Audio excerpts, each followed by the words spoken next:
Viete, čo je nové vo svete pokru? Ak ste tento týždeň nestihli zachytiť všetko podstatné, tak v tom prípade ste YouTubeový kanál Spade Poker TV navštívili správne. Ponúkame vám prehľad toho, čo sa udialo i toho, čo sa v najbližších dňoch na pokrovej scéne udeje. Sledujete Pokroviny, vitajte!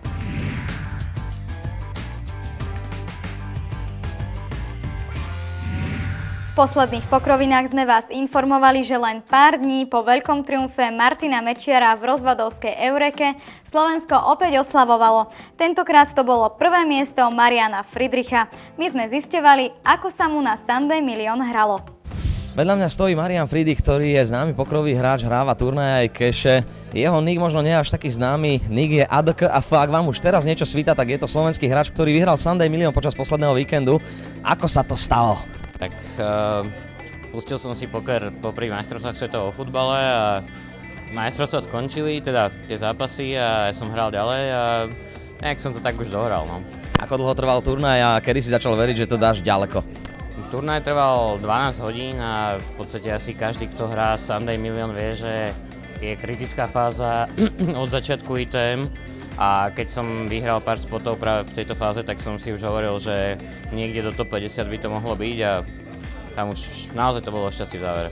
Tvoja cesta mala naozaj zaujímavý priebeh, ty si v istej fáze padol náš na 3 blindy, potom si musel dablovať a dablovať. Nakoniec ste nejakým spôsobom splitli a dohrávali o 20, ak sa nemýlim? V podstate ja som na tie 3 blindy nepadol, ja som mal nejakých 8 a naozaj videl som, ako sa hrá a vedel som, že radšej ako zagambliť za 6-7 blindov niečo zlé, je lepšie skúsiť si počkať a už tam boli aj zaujímavé skoky v peniazoch, to znamená, že počkať si, bolo to, ja neviem, možno pár stovek dolárov, takže už mi to dávalo zmysel čakať. Slovák Martin Bartoš je vo forme. V španielskej Marbelle sa na spojenej zastávke UKIPT a Estrelas umiestnil na 3. mieste. Z prestížneho 2200-eurového high roller turnaja si odniesol 38 304 eur. Pripísal si tak ďalšiu peknú sumu. Gratulujeme! Kings Casino a Golden Vegas predstavujú pokračovanie úspešného turnaja Friends of Kings Series s buy-inom 250 eur a garanciou 500 000 eur. Štartovné dni main eventu začínajú od útorka v kluboch Kings Casino Rozvadov, Card Casino Praha, Golden Vegas Bratislava a Monte Carlo Košice. Fox prebieha až do piatku a ponúka doposiaľ neznámu formu kvalifikácií do finálových bojov, kde hráč musí prispôsobiť svoju hru jedinému cieľu – prežiť. Pred letnými dovolenkami si v Monte Carle pre hráčov pripravili ozajstnú lahôdku. Poľská pokrová túr so skvelou garanciou 22 222 eur odštartovala v piatok, no a v nedeľu sa uskutočnil finálový deň, na ktorý sme vyslali našu novú redaktorku. V termíne od 20. do 22. júna sa v pokerklube Monte Carlo odohral dlho očakávaný turnaj poľskej pokrovej túr s buy-inom 150 eur. Mal vypísanú garanciu 22 222 eur, ktorá však pri medzinárodnej účasti až 280 hráčov bola pokorená. Medzi víťazov sa teda rozdeľovalo 36 666 eur. Košický pokrový klub opäť zabodoval a dokázal, že na východnom Slovensku nie je o kvalitné pokrové turnaje vôbec núdza. Zároveň vás pozývame na turnaj Friends of Kings s garanciou 500 000 eur, ktorý sa v Monte Carlo odohrá 26. a 28. júna. Turnaj, v ktorom je pre víťaza garantovaných až 100 000 eur, si môžete zahrať aj vy po zaplatení štartovného 250 eur. Kolektív Monte Carlo sa teší na vašu účasť. Bratislavský Royal Flush Club už v minulosti organizoval Cash Game Week, ktorý si hráči veľmi pochvaľovali. Klub sa tak rozhodol opäť ho zorganizovať minulý víkend.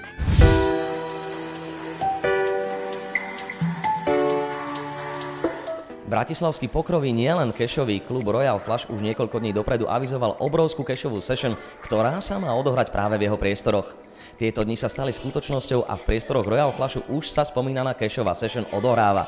Hrá sa Hold'em, Omaha aj Dealer's Choice. Hrajú sa blindy 1-1, 2-5, 5-10, všetko podľa požiadaviek hráčov.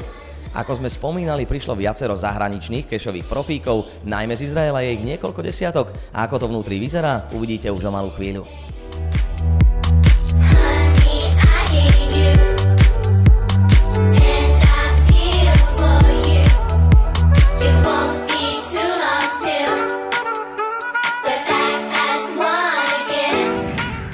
Double Star Ilava vás 28. júna pozýva na skvelý pokrový turnaj do Kaštieľa v Klobušiciach. 35-eurový Triple Chance s 10 000 eurovou garanciou, to je Double Star Open. Ak chcete mať o 2000 čipov viac, stačí sa registrovať na stránke klubu. No a presne v tento istý deň, teda 28.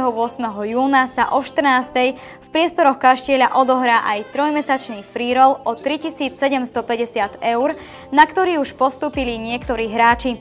Konkrétne tí, ktorí sa zapojili do líg v Double Star Trenčín, Klobušice, Liptovský Mikuláš, Ružomberok a Trstená. Cezpolní hráči tak zabijú dve muchy jednou ranou, zahrajú si freeroll a možno rovno vhupnú do Triple Chanceu. V bratislavskom Concord Kart klube sa počas víkendu odohral zaujímavý deep stack turnaj.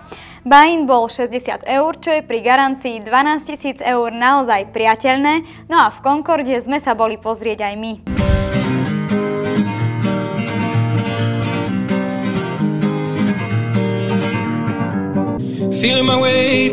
Concord Deep Stack sa skončil, meno víťaza už je známe, stal sa ním Braňo Barčák, ktorý si odniesol viac ako 4200 eur.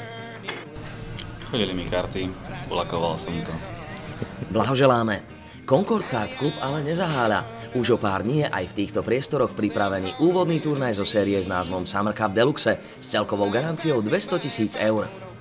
Úvodný deň úvodného turnaja sa odohrá tento štvrtok aj v týchto priestoroch. Za buy-in vo výške 99 eur je garantovaných 50 000. Nedeľné finále je naplánované vo viedenskom Montesíne a každý, kto bude ITM, bude bodovaný. Najlepších 27 hráčov konečného poradia v rebríčku bude hrať freeroll o tikety do VPT Main Eventu, VPT Opening a do satelitu o VPT Main Event. Na VPTčko do Viedne sa dá dostať ale aj inak.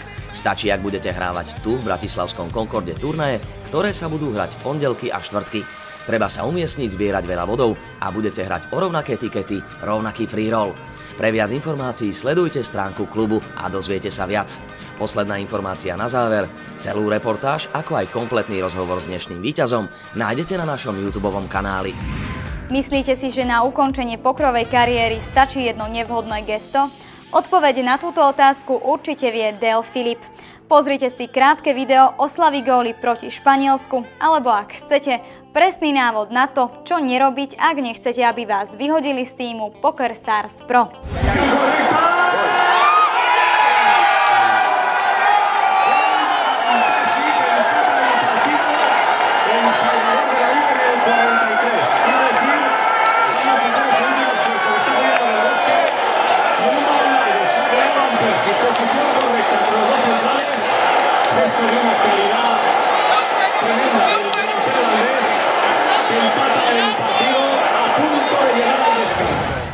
Pokrovému svetu najnovšie vládne žena.